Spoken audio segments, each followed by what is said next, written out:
All right, so I thought I'd just give a brief rundown of how my compensator works compared to some other compensators. So this gun is not hot, no magazine inserted, nothing in the chamber. It's also literally hot, so I'm going to be diligent with how I touch it. But you can see here, I've got a couple other compensators lined up. This one on the far left is the Suarez International compensator, and then I have the Faxon Exos comp. So the first thing you'll notice is that when you look through the side of mine, there's some pretty large window ports, and you can see clear through to the table. You can do the same kind of with the Exos a little bit, and not to the same extent, and same with the Suarez, this little tiny baby port. I have a really aggressive top port, similar to the Faxon, although Faxon has gone with a more longitudinal style. So you see the ports actually aren't that much different in size, other than theirs is longitudinal. Mine is more in line with the actual bore. The way that the window ports work is, you can see here, if you look, these windows are actually all cut at angles.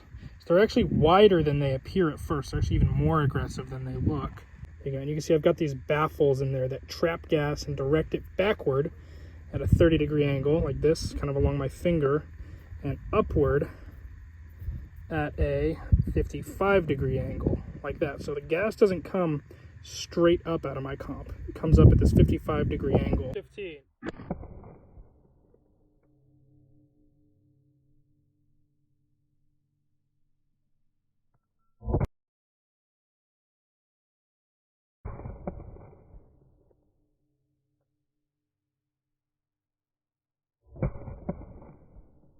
And that actually helps a lot with reliability. One of the things you run into with really aggressive compensators like this Faxon, for example, is that it vents so much gas upward, you end up running into issues with reliability, because at the end of the day, almost every modern manufacturer handgun is a recoil-operated gun, meaning it uses either a Browning tilting barrel action like this Glock, or some method of recoil operation, which means that some recoil is required in order for it to work appropriately.